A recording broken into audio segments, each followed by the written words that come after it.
Welcome to the Deep Dive. If you're here, I'm guessing you're looking for a real shortcut. Not a cheat, but a genuine way to unlock fluency in English. A way to do it without, feeling like you're working twice as hard all the time. That's it, exactly. So many English learners, they know the vocabulary, they've studied the grammar, but the moment comes to actually speak, they just freeze. And why is that? It's because they're running every single sentence through a kind of mental translation machine first. That translation machine. Right. That's the barrier we're going to be tackling in this deep dive. Let's try to visualize this really slowly so you can actually hear the difference it makes. Okay, yeah. Listen carefully to this inner thought process. This is what slows so many people down. So imagine I'm in my head. I'm thinking, I need to tell my boss that I'll be late tomorrow. Okay. My first thought is in my native language. Right. A complete perfect sentence. Then my brain has to switch gears. It goes into English mode, and it starts translating, piece by piece. And it sounds something like this. Very slow and deliberate. My apologies. I will arrive at work late It's painful just hearing it. tomorrow because a doctor's appointment. And by the time you finally say the sentence, the conversation has moved on, where you just sound so hesitant. Mm. You just heard that single piece of information being processed not once, but twice. You're literally doing double the work for every single thought. Our mission today is to synthesize some powerful step-by-step techniques that will help you, the listener, stop that process, to stop translating in your head and to start thinking directly in English. Because that's the only real path, isn't it, to Yeah. true fluency and speaking speed. It's the only one. We've gathered insights into, the cognitive reasons why that translation method fails, and we've pulled together 6 really actionable steps you can start using today. The goal is to build that automatic, native-like English thought process. We want to give you that shortcut to speaking faster and, well, more naturally. Let's get into it. Okay, so let's start with the big question, the why. We know relying on translation is slow, but what's actually happening inside our brains that makes it so bad for fluency? It really all comes down to 2 things: cognitive load and working memory capacity. Okay, break that down for us. When you're relying on translation, you're asking your brain to perform 2 incredibly complex tasks at the same time. And our working memory, that's the part of our brain that handles immediate information. It's extremely limited. So it's like trying to run a huge video game and a complex spreadsheet on a very old computer at the same time. That's a perfect analogy. Think of your brain's working memory like the RAM in that computer. You only have so much of it. And if I try to run 2 big programs at once? They'll both run incredibly slowly, or, one of them is just going to crash. Translation is that unnecessary second program. So the first program is just forming the thought in my native language. Exactly. Your brain forms a complete, nuanced sentence, and that uses up its capacity. It takes energy. Then, for the second program, it has to actively search for all the matching English words, decide on the right grammatical structure on the spot, and then translate the meaning. And all that effort. That's what we're calling the cognitive delay. That's it. By forcing your brain to process everything twice, the time it takes for a simple response just doubles or even triples. And that's when the moment passes. Someone asks you a simple question. And while you're busy running your internal translation program, the natural moment to respond is just gone. It's more than just being slow then. Oh, much more. It's something researchers call the language mode switching cost. Switching costs. Yeah. Every single time you force your brain to switch from your native language mode to English mode, it costs you time and it costs you mental energy. And if you're doing this constantly, true fluency, that ability to speak smoothly, quickly, effortlessly, it's just not possible. You're exhausting your mental resources just preparing the sentence. Right. So you have nothing left for the actual conversation, for listening, for engaging, for being present with the other person. So the goal is to reserve all that cognitive power for one thing, communicating, not translating. Precisely. Okay, so beyond the speed issue, I think for a lot of learners, maybe the most embarrassing part is when direct translation leads to phrases that just sound, well, wrong, unnatural. This is a huge one. This is where we see that languages aren't just different sets of words for the same things. They often have a completely different underlying logic. A different way of seeing the world almost. In a way, yes. And literal word-for-word translation is the absolute enemy of natural speech. It just doesn't work. We talked about a classic example before we started about feeling cold. Can you walk us through that one? Of course, it's a perfect illustration. In many languages, Spanish, French, for example, the literal structure for being cold is to say you possess cold. You use the verb to have. So a learner thinks the sentence in their head, translates it word for word, And they come out with the phrase, I have cold. which to a native English speaker sounds very strange. We probably think you're talking about, a sickness, like a head cold. Exactly. Because in English, we describe cold as a state of being. We say, I am cold. It's a fundamental structural difference. And this happens with other things too, right? Oh, all the time. A really common one is with the verbs make and do. Ah, yes. A learner might directly translate a thought that uses their native verb for make, and they'll say something like, I need to make my homework. When the natural, correct English phrase is, I need to do my homework. Or another one is decisions. They might say, I will make a decision, which is okay, but often what they really mean is closer to the English idiom, I will take a decision or I will make a choice. The specific nuance is just completely lost when you're just swapping one word for another. Precisely. And that really gets to the heart of the benefit of thinking directly in English. It trains your brain to form sentences using the established English structure, the patterns that native speakers use automatically. It helps you avoid those awkward word-for-word translation mistakes. So you learn the feel of the language. Yes. Yeah. Not just a list of vocabulary words that are supposed to be equivalent. So if we do it, if we manage to turn off that translation machine and switch our brains to English first, thinking, what are the big rewards? What are the tangible benefits? I'd say there are 4 major areas of improvement that you'll see pretty quickly.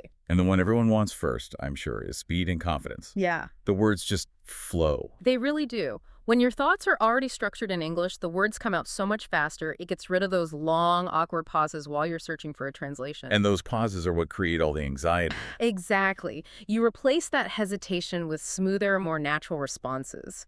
And that leads to this huge boost in confidence. You feel less stressed, you feel more present. Okay, so that's about output, about speaking. But it's not just that, is it? It also helps with how we process what we hear. That's the second key benefit, and it's a big one. Greatly improved listening skills. Ah, so the reduced cognitive load pays off there too. It really does. If your brain gets used to thinking only in English, it can process incoming English conversations much, much faster. It's not constantly trying to check back with your native language to verify the meaning of a word. I think of it as an anticipation benefit. When I'm really in the flow of a conversation, my brain starts to guess where the sentence is going because it recognizes the pattern. That's exactly it. That anticipation leads to instant recognition of words and much better comprehension in real time. So whether you're in a fast conversation, watching a movie, or listening to a song, you can just engage. You're not always playing catch up. Okay, and what's the third benefit? You said it connects to how we actually produce the sound. Right, it's better pronunciation. How does thinking in a language change how you pronounce it? Well, when you think in English, your internal voice starts to pay more attention to the rhythm, the stress, the intonation of the language.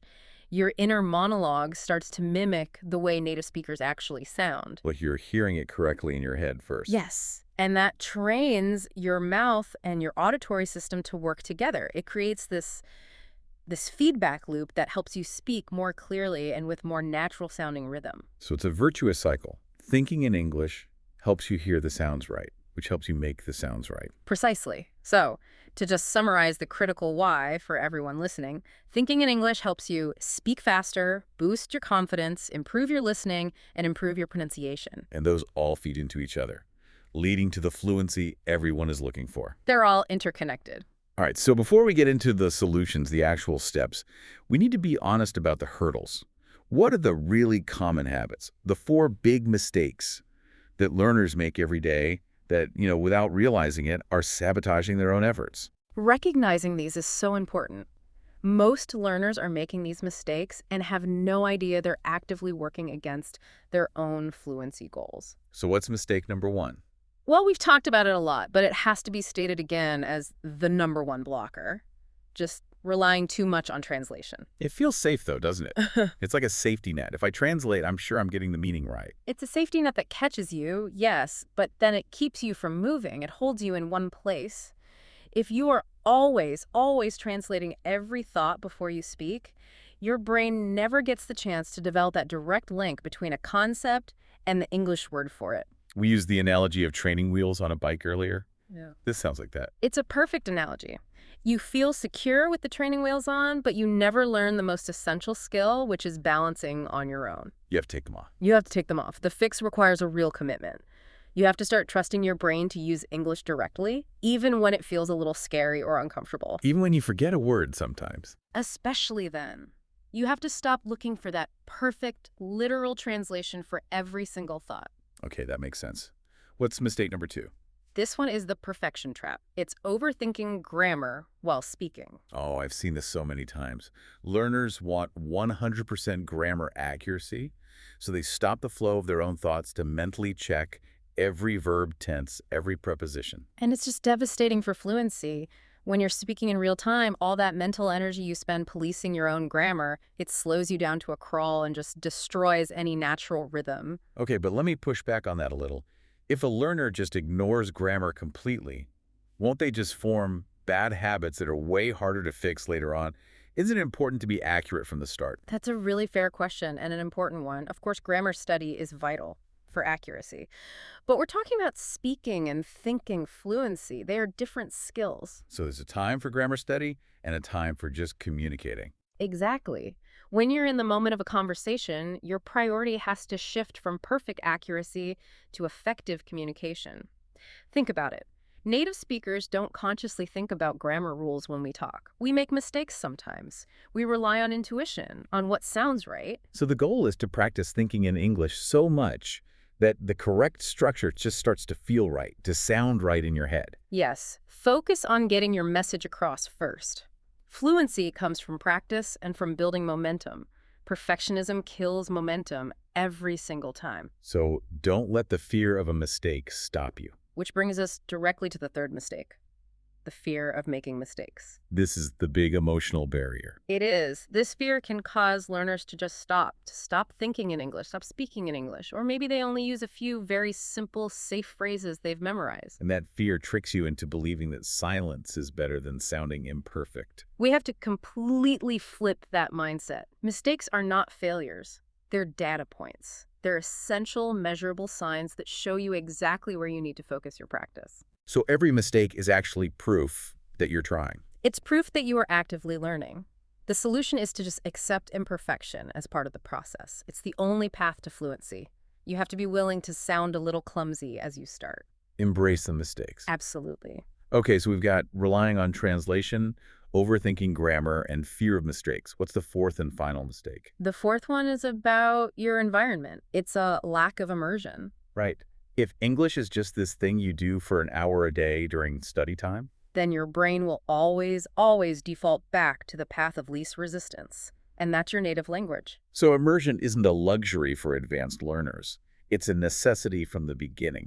Total necessity. Huh. If your whole daily life, all your internal thoughts, all the media you consume, everything is in your native language, English will always feel like a foreign second-class system in your brain. So we have to consciously create an English environment around us. Yes. Start with easy choices. Change the language settings on your phone, on your computer. Streaming service, Listen to English music or podcasts like this one just in the background while you do chores. even if you're not paying full attention. Even then, your brain is absorbing the rhythm, the sounds.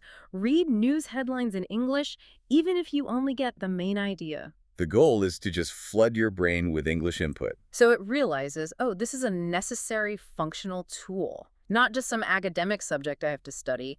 You have to surround yourself with the language. Okay, so now for the action plan. We've identified the why and the what not to do. Let's get into the how. These are the 6 powerful, simple step-by-step strategies you can start using literally today to train your brain. And we'll go through them slowly with lots of advice. These are all designed to be low pressure and easy to fit into a normal day. Let's start with the absolute foundation. Step 1. Step 1. Start small and concrete. Name things around you in English. This is all about building a direct association. You want to link the physical object in front of you directly to the English word, completely bypassing your native language word. So right now, wherever you're listening, just look around the room. And just quickly identify things. Think. Wall, window, lamp, phone. No translation. Just the object and the English word. Now, you say we can make this even more effective. How do we take it a step further? You move beyond just the nouns. You start describing actions or adjectives connected to that object. So if I'm looking at my phone, I don't just think phone. Right. You think, my phone is black, or my phone is on the table, or I am holding my phone. Ah, I see. That's crucial because it moves you from just a vocabulary list into actually forming sentences. Exactly. So instead of just thinking cup, you think, I'm drinking water from my cup. Or, this cup is empty. Yes. You're linking the simple object to the practical verbs and descriptions you actually use in real conversations. And that creates a much stronger, more direct link in the brain. It forces your brain to use English grammar pattern in a real relevant context. So remember the first step. Name things around you in English. Okay, that feels very manageable. What's step 2? The second step is all internal practice. It's completely safe. There's no judgment. It is. Talk to yourself in English. This can happen anywhere, right? You're basically just creating a running commentary of your life in your head, but in English. And because nobody else is listening, there is zero pressure about making mistakes. Which means you can focus on fluency, not perfection. That's the key. And this exercise should grow in complexity over time. Start simple. Just describe what you're doing right now. I'm making coffee. I'm walking to the bus stop. It's a cold day today. I feel a little tired. Very simple current actions. And then, how do you make it more challenging? You start to plan or reflect. You ask yourself questions about what you need to do next. Okay, what should I make for dinner tonight? Or, did I remember to reply to that email? Exactly. Now you're practicing past, present, and future tenses, all in a very relaxed internal way. It's like building muscle memory for speaking. It is. You're training your internal dialogue to operate in English. So when it's time to speak to another person, the sentence structures are already there. They're practiced and ready to go. So that's step 2. Talk to yourself in English. Right? Now, step 3. You said this one is an absolute game changer. It is. If you're serious about this, it is mandatory. Step 3 is use an English-to-English dictionary. Get rid of the bilingual dictionary. You have to. If you look up a new word and the first thing you see is the equivalent word in your native language, you are just reinforcing the translation trap. You're telling your brain, the English word is just a code for the real word. Exactly. But when you switch to a dictionary that defines English words using other English words, you force your brain to stay inside the English system. You're connecting concepts within the language, not translating out of it. Let's take an example. Say you look up the word excited. A bilingual dictionary gives you one word.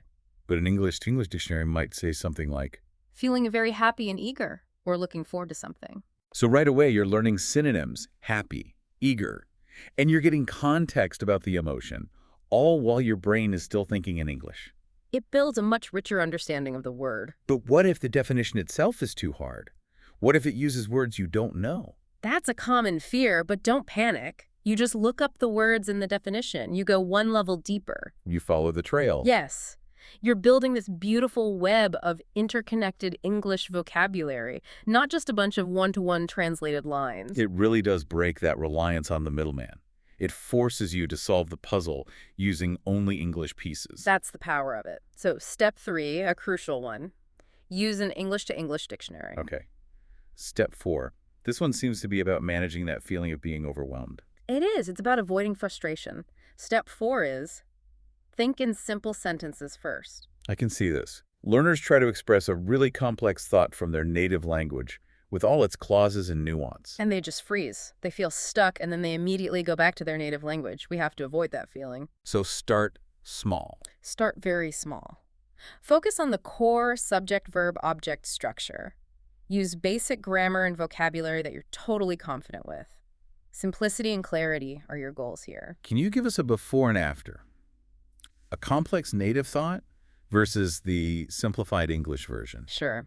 Let's say the complex thought is something like, I should probably stop what I'm doing right now because it's getting quite late and I have a large number of tasks that I really need to complete before I can go to bed tonight. Wow, yeah. That's a lot to translate on the fly. It is. So you simplify that internal monologue. You break it down, start with, I must stop, Okay. then it is late, Simple. and then I have work. 3 short, simple, easy-to-process thoughts. And once you're comfortable with those, you can start to connect them. Naturally. I must stop because it is late. I have work. Fluency comes first. The complexity will follow once you're comfortable. So don't try to build a mansion on day one. Just lay one brick at a time. A perfect way to put it. Think in simple sentences first. Step 5. This sounds like it's about making all of this a more continuous habit. It is. It's about turning these separate practices into a constant flow. Step 5 is have an English inner voice. So this is more than just talking to yourself in specific moments. This is about changing the default language of your thoughts. Yes, you want to convert your default internal dialogue, your planning, your reflections, your little moment-to-moment decisions into English. So it's like having a little English-speaking companion in your head all day. That's a great way to think about it. And you have to actively engage that voice, especially during downtime, waiting in line, on your commute, right before you fall asleep. And you can prompt it by asking yourself questions. Absolutely. Throughout the day, ask simple, reflective questions in English. What should I have for lunch? I wonder how my friend is doing today.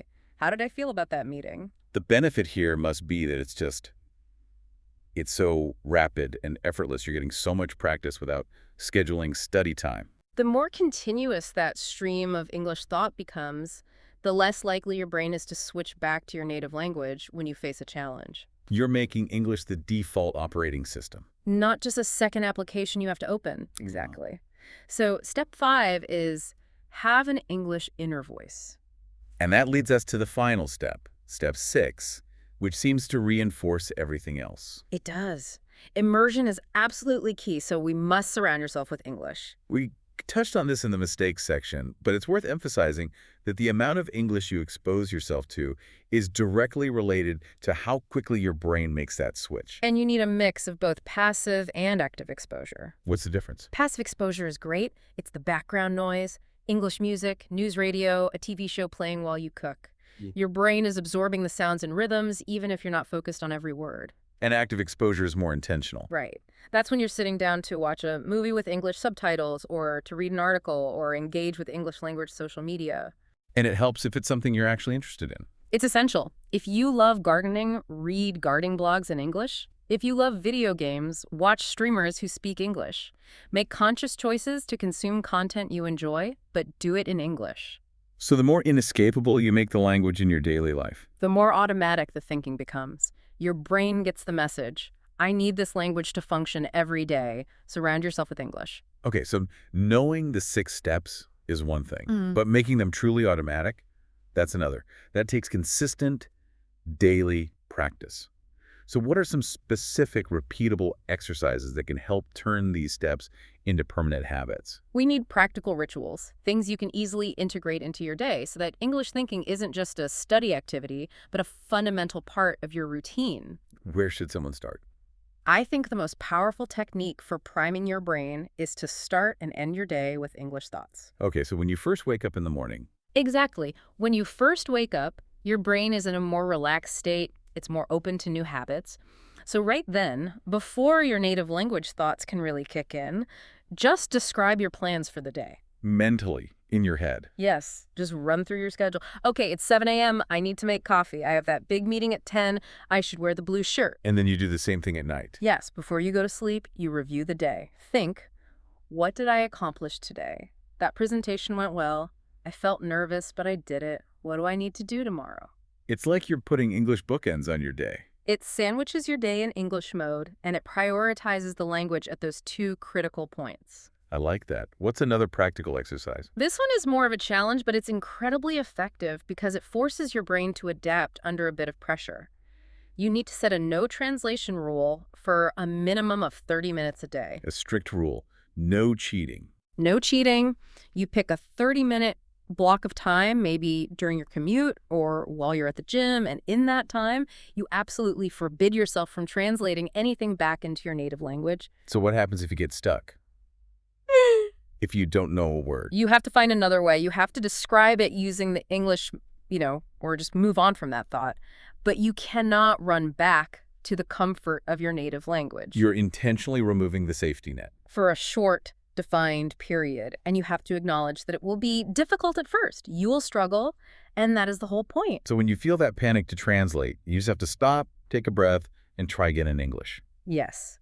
Committing to that strict 30-minute window every day builds incredible mental resilience. Yeah. Okay? What about connecting our thoughts to our speech? That's the next exercise. To build real fluency, you have to connect the internal thought to the external output. So you should regularly dedicate a few minutes to speaking English out loud. Even if you're alone. Especially if you're alone. Find a private moment and just narrate what you're doing, seeing, or thinking. So if I'm making dinner, You say it out loud. Okay, first, I am washing the carrots. Now I am cutting the onion.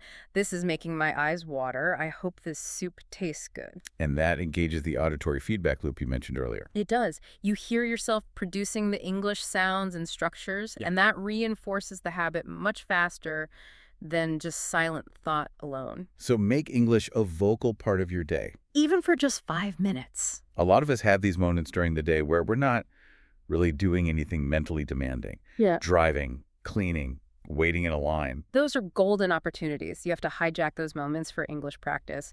Integrate English into these simple activities. So instead of just letting your mind wander in your native language, You consciously switch on your English inner voice. Describe what's happening around you. so if I'm stuck in traffic, I can think, the light is red, that car's turning left, I'm listening to the radio. Exactly. Or while you're cleaning. This table is dusty. I need to get a cloth. Now it is clean. These little simple descriptions keep the English part of your brain active during downtime. It makes the language truly automatic. That's the goal. Okay, what's one final, highly recommended daily practice? I strongly suggest you keep a simple English journal. Because writing is just thinking made visible. It is. Use a notebook or a file on your computer and just write down your thoughts, your feelings, what happened during the day. It's a completely safe, low-stakes environment to practice forming sentences. And you said the key here is not to worry about perfection. Please, do not worry about perfect grammar in your journal. The goal is expression, not perfection. If you write, I go store today, buy bread, your brain has successfully communicated the idea in English. That's a win. You could always go back and correct the grammar later if you want. And the journal is the perfect way to track your progress. Look back at what you wrote a month ago. You will physically see that your sentences are getting longer, more complex, more accurate. And that's a huge motivator. The most powerful one there is. We know this journey isn't always smooth. The change from translating to direct thinking can be, well, really frustrating at times. So let's talk about the roadblocks, the common challenges people face, and give them some specific solutions. Yes, managing expectations is so important here. You will struggle. You will have moments of frustration. But that struggle is a sign of growth. So what's the first and maybe most common challenge? It's the brain defaulting back to the native language, especially when you're tired or stressed or trying to talk about something complex or emotional. Right, the brain goes back to what's comfortable, what's most efficient. It's not a failure, it's just biology. Exactly. So the solution here is patience and developing a little mental interruption strategy. Like what? When you catch yourself translating, just have a simple mental flag. It could be a phrase you think, like English only, or you could even just gently tap your finger on the table, something to break the pattern. And then you go back to what we said before. Don't try to jump into a complex sentence. Be patient with yourself. Start again with just a word or a simple phrase. And keep using that English to English dictionary. That's your primary tool for dismantling the native language safety net. Okay, the second big challenge. This is the moment I think a lot of people just give up. You're trying to think in English and you forget a word. Mm. And the whole process just grinds to a halt. Yes, the panic sets in and you immediately want to search for the word in your native language. So what do you do instead? This is the perfect moment to practice a skill I call the power of description. The power of description. Instead of giving up and translating, you describe the word you're missing using the simple English you already know. You keep the thought process moving forward in English. This sounds like a superpower for learners. Can we do a few examples? Absolutely. Let's start with a simple object. Let's say you forget the word refrigerator. Okay, I'm stuck. I need to talk about the thing in my kitchen. So instead of panicking, you describe it. You think, it's the cold box where I keep my food, like milk and vegetables, to keep them fresh. And whoever you're talking to will know exactly what you mean. And you never left English. Exactly. Let's try an action or a tool. You forget the word hammer. Okay, so I could say, it's that heavy tool. It has a wooden handle. You use it to hit nails into the wall. Perfect. Now for a hard one, an abstract concept. What if you forget the word responsibility? Ooh, that's tough. You just break it down. You could say, it is the job or the duty that you have to do. And if you don't do it, you have to accept the bad result. The key in all three of those examples is that the thought kept flowing in English. You trained your brain to find a workaround, which, by the way, is exactly what fluent speakers do naturally all the time. Use the simple words you know to describe the complex one you've forgotten. That's a fantastic tool. Oh, really? Okay, final challenge. Losing motivation. The emotional one.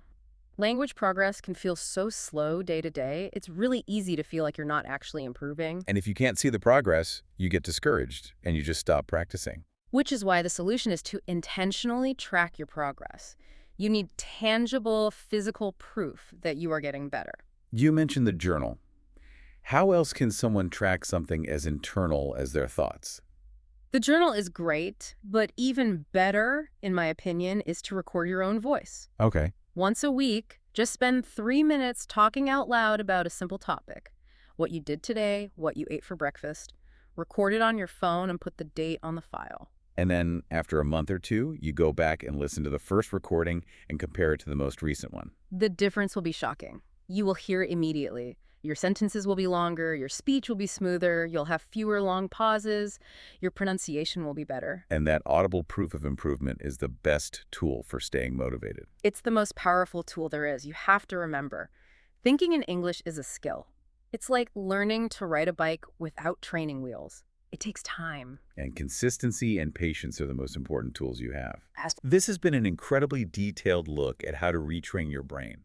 We've gone from the cognitive science behind the problem to the daily strategies you need to fix it. We did. We established that relying on translation, it costs you so much mental energy. It slows you down, and it leads to all this unnatural phrasing. And we urged you to dismantle that translation trap, to be patient, to accept that you won't be perfect, and to set that really important no translation rule for at least 30 minutes every single day. And most importantly, we gave you the tools, the 6 powerful steps, moving from just simply naming objects around you. All the way to building a continuous English inner voice and reinforcing all of it by using an English-to-English dictionary. If you can commit to these daily exercises, starting and ending your day in English, talking to yourself out loud, describing the world around you, then thinking in English will eventually become your new normal. And the key is to start small.